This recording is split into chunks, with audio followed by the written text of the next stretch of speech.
tous et bienvenue dans cette nouvelle édition du Grand JT des Territoires. Voici tout de suite les titres de l'actualité.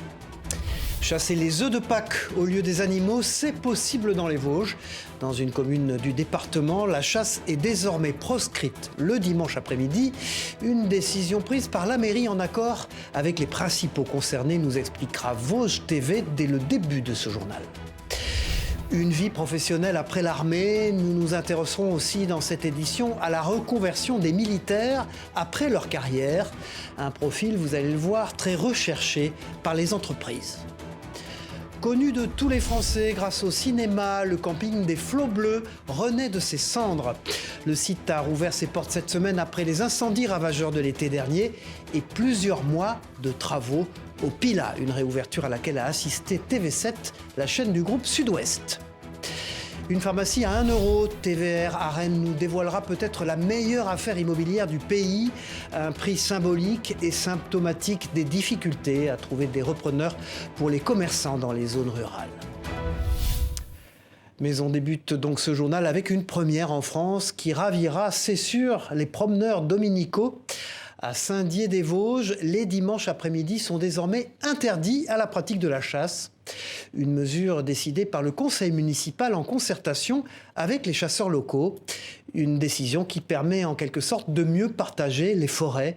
Reportage et précision de Marie-Danielle Rogovitz et de Nicolas Brédard pour Vosges Télévisions. Regardez.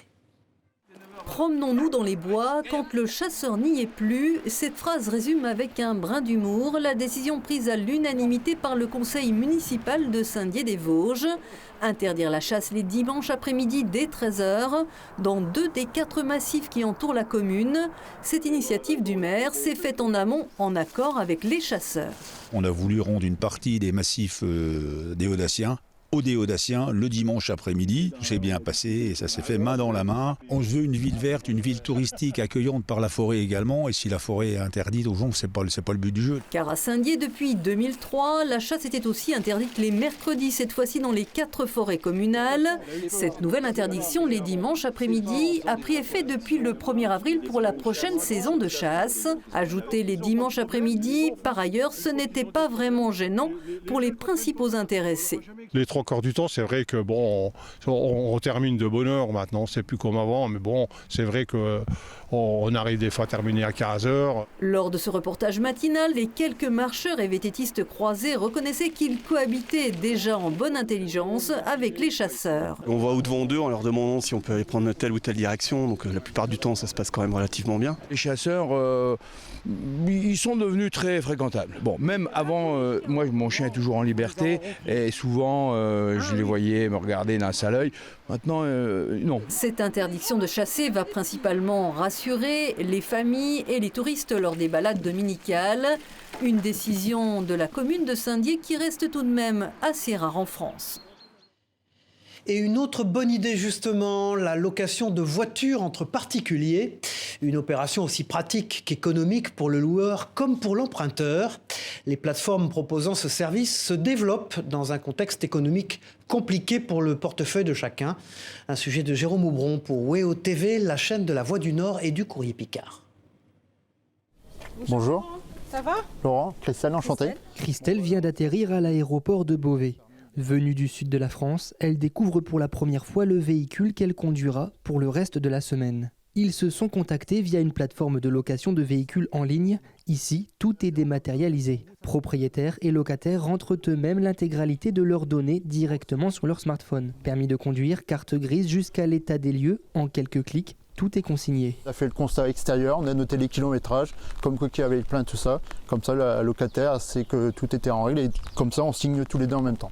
Pratique et économique. Laurent loue cette voiture 2 fois par mois, une voiture de 20 ans qu'il avait d'abord pensé mettre en vente. Quand je me suis renseigné chez un concessionnaire, il me l'a reponné 500 à 1000 €.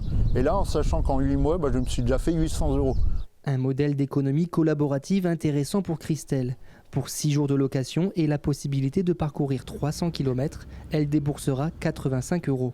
La différence entre cette plateforme et une société, ça me reviendra minimum, je dirais 50 € et après jusqu'à facilement plus de 100 € en plus. Le succès de la location de véhicules entre particuliers n'est plus à faire, si bien que les plateformes se sont multipliées sur le web.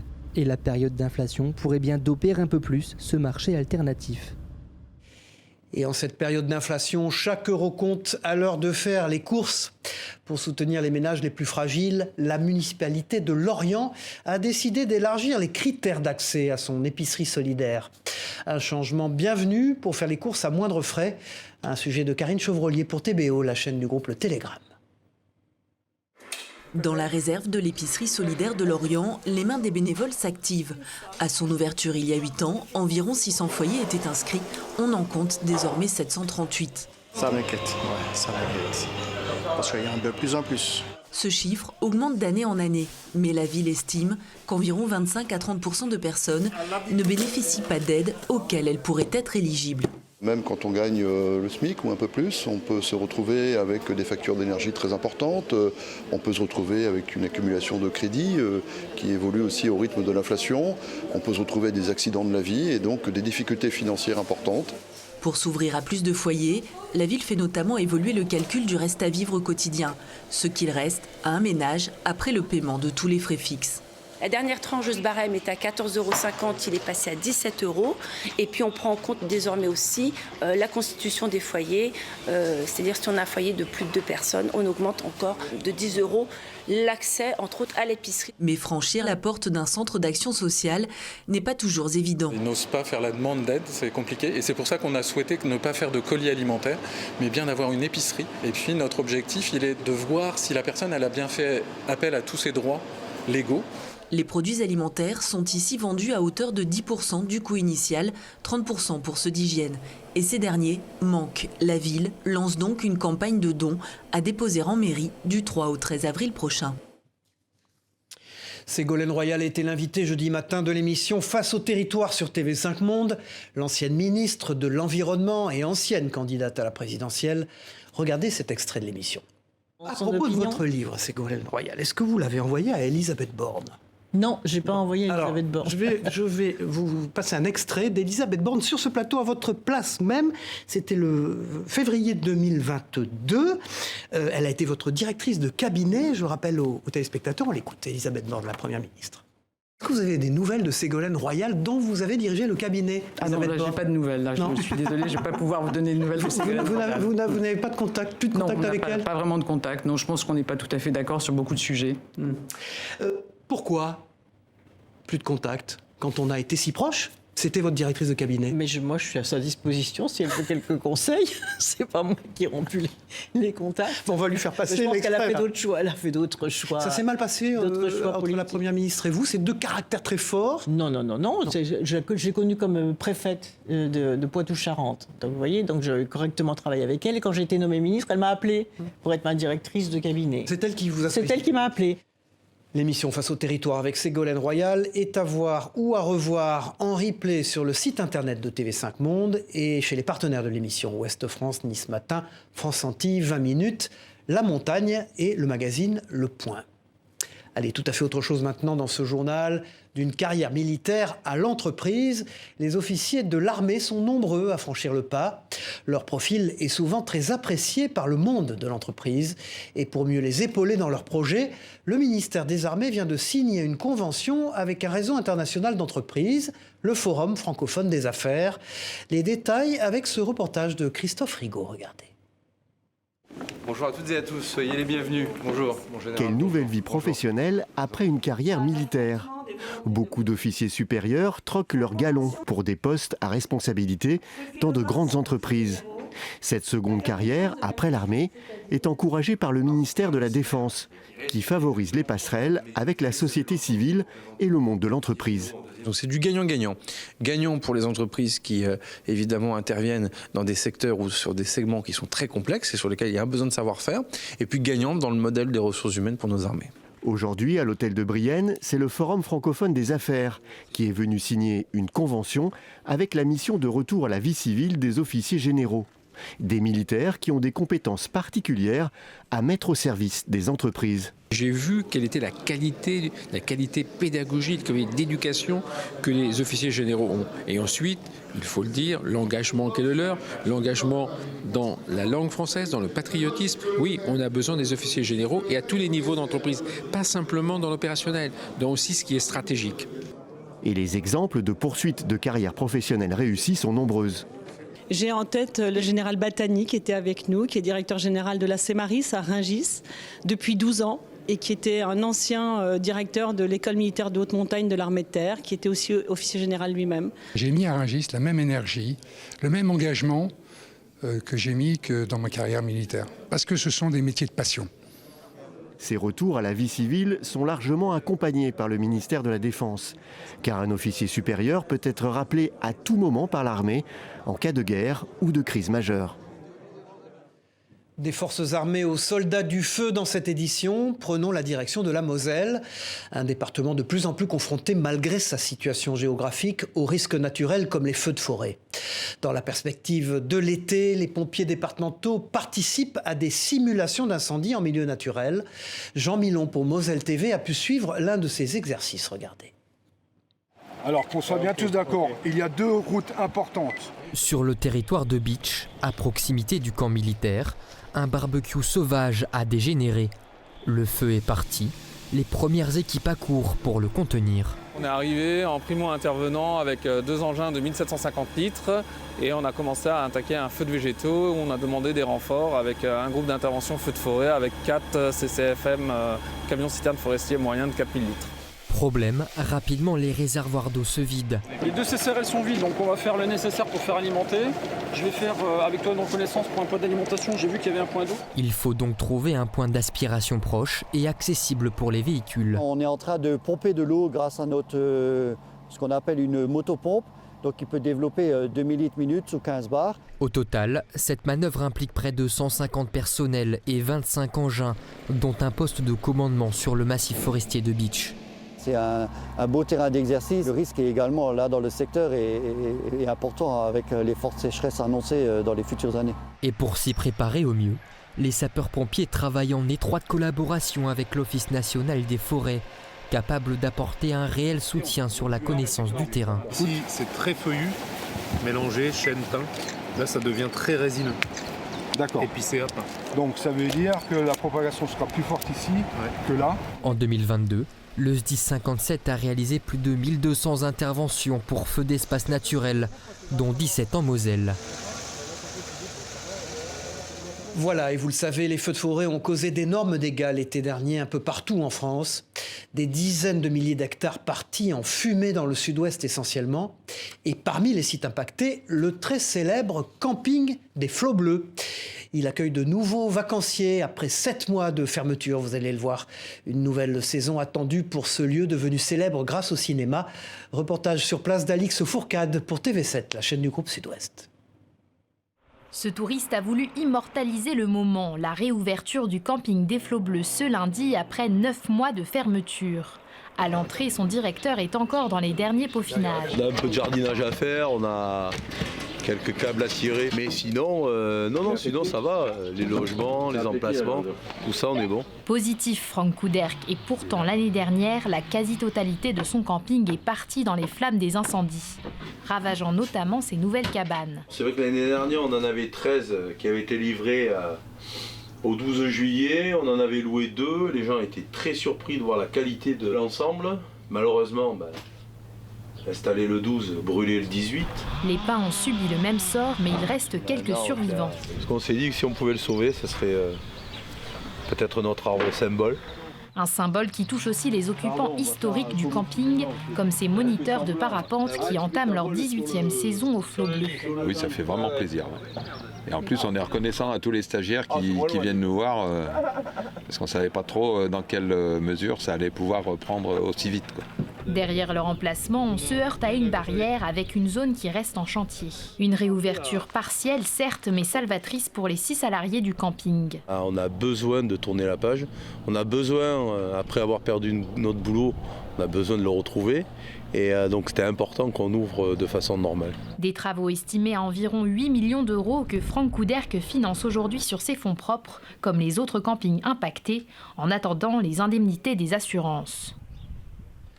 Voilà, et cet été encore, la sécheresse s'annonce sévère en France. Le manque d'eau, notamment, pourrait se faire une nouvelle fois pressant dans plusieurs départements. Une inquiétude qui a poussé un port des Pyrénées-Orientales à mettre en fonction un nouvel équipement, un conteneur de désalinisation.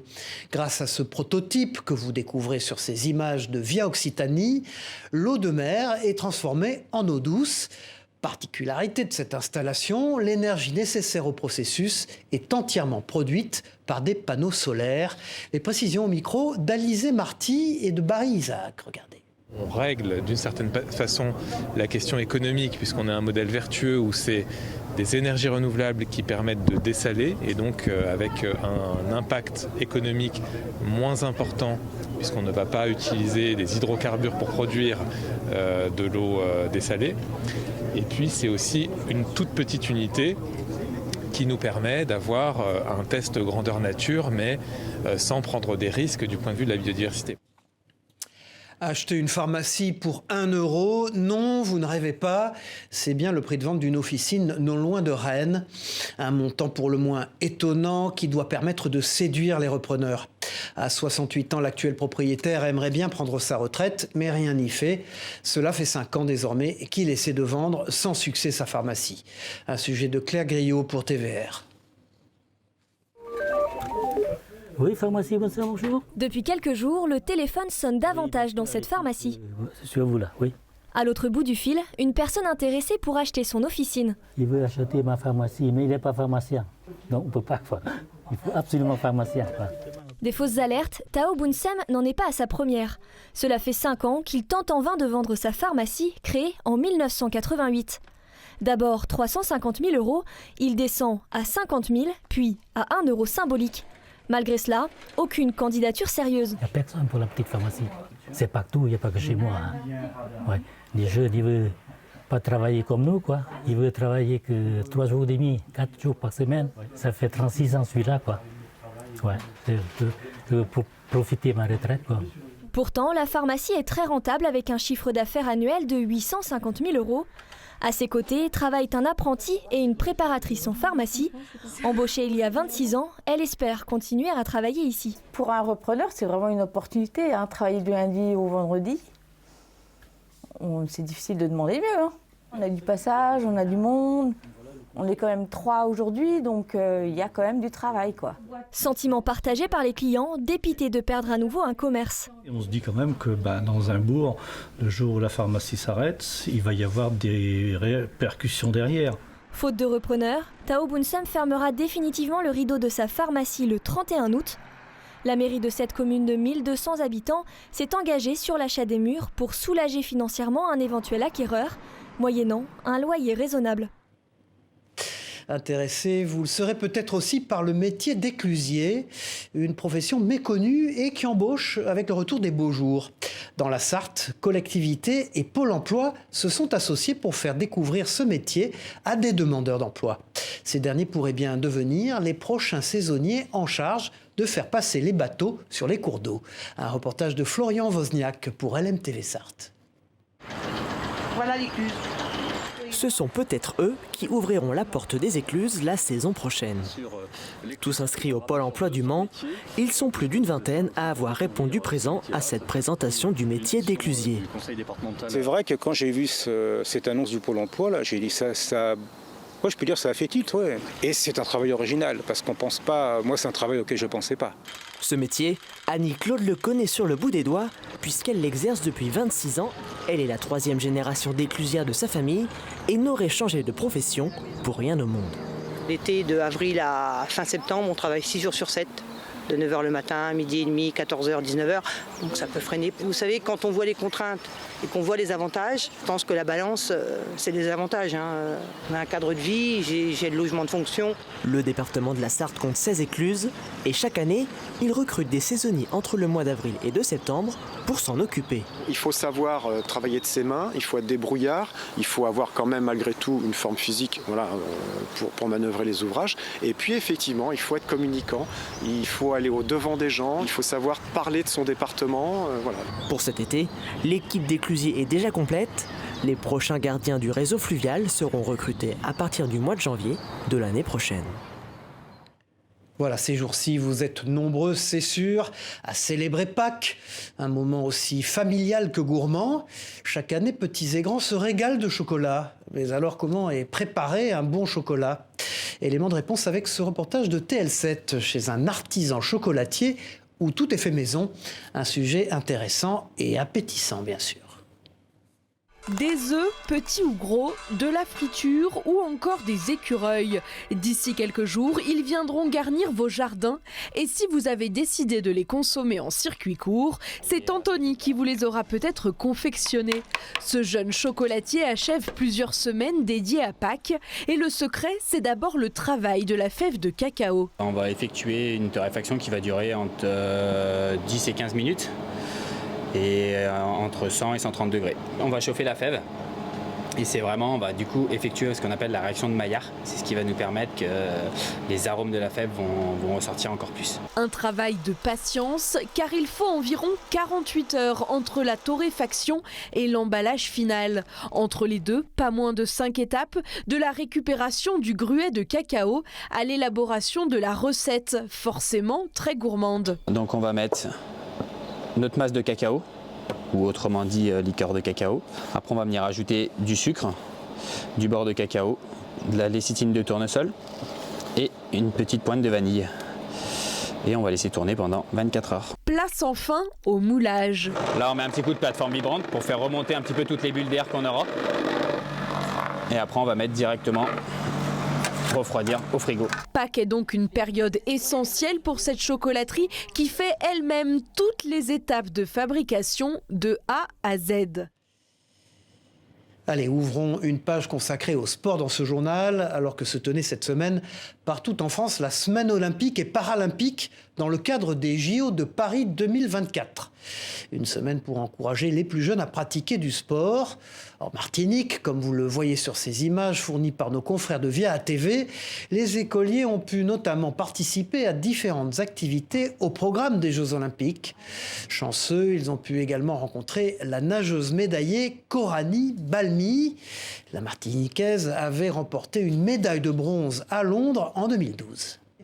Et en ce début des vacances de Pâques, il ne vous reste plus que quelques jours pour profiter du ski. L'occasion de nous faire découvrir le ski fauteuil, une pratique, vous allez le voir, qui s'exerce en tandem et qui reproduit toutes les sensations classiques de la glisse. Laurent Pernet, atteint de la maladie de Charcot, en a fait l'une de ses occupations favorites, une manière pour lui de refuser le caractère incurable de sa maladie. Lucille Deilly pour Télé Grenoble. On a connu des conditions meilleures et ce jour-là, on grimace quand les pistes de Champs-Roux se ramollissent. Laurent, lui, ne pouvait pas rêver mieux. Comment sont les sensations, Laurent ? Magnifique. Le soleil, la glisse, le grand air oxygènent son mental. Laurent Pernet skie depuis 50 ans et rien ne l'arrête, pas même la sclérose latérale amyotrophique, cette maladie de Charcot qui paralyse progressivement son corps. Depuis 4 ans, il combat la souffrance en lui opposant le plaisir en mouvement. C'est pas parce que la mobilité réduit petit à petit qu'on peut rien faire et on peut continuer surtout de faire des activités adaptées, certes, mais on peut continuer de sortir en plein air. Il y a des solutions qui existent. Mais elles sont coûteuses. L'ESF a investi 10 000 € pour ce fauteuil tandem, monté sur les skis, piloté par Morgane et qui reproduit les sensations pour l'un comme pour l'autre des skieurs. Le pilote derrière va être sur des étriers qui vont rentrer dans la neige pour pouvoir freiner. On va pouvoir venir s'incliner comme ça et en fait ça va gérer l'inclinaison des skis et une prise de quart. C'est ce qui va nous permettre finalement de tourner. On tourne, on accélère et on ralentit la progression de la maladie. Ce n'est pas une vérité médicale, mais Laurent en est certain. Comme si l'adrénaline, associée au plaisir d'aller travailler chaque matin dans son entreprise de distillerie artisanale, lui injectait un remède contre la résignation. Le projet, par exemple, de descendre les vallons de la Meije 9 mois plus tard, il s'y prépare déjà, dans l'espoir aussi de sensibiliser, de mobiliser les forces, les fonds, pour accélérer la recherche, l'espoir de guérir qu'il ne lâchera jamais. Allez, projetons-nous au mois de juillet pour terminer ce journal. Un mois qui, vous le savez, signifie vacances d'été, mais aussi Tour de France. La grande boucle qui passera cette année par la ville de Limoges pour sa 8e étape. Un événement aux retombées économiques importantes pour lequel se prépare déjà depuis plusieurs mois la commune. Propos recueillis par Alain Druot pour 7 à Limoges. La direction des sports, on va dire qu'elle pilote le dispositif d'arrivée, mais en complémentarité avec la direction des ateliers, avec la communication. C'est toute une équipe, en fait, Ville de Limoges, qui se met en place pour faire en sorte que les 4 km sur Limoges se passent au mieux. C'est un chantier qui aura duré plusieurs mois ? C'est un chantier qui a commencé en fait début novembre. On a commencé début novembre pour une arrivée 8 juillet, donc ça fait 8 mois de travail à peu près. Et il faudra encore patienter quelques semaines avant le début de la 110e édition du Tour de France. Le départ sera donné à Bilbao en Espagne le 1er juillet prochain. Voilà, c'est la fin de cette édition. Merci d'avoir suivi ce grand JT des territoires. On se retrouve très vite pour une nouvelle édition. Au revoir à tous.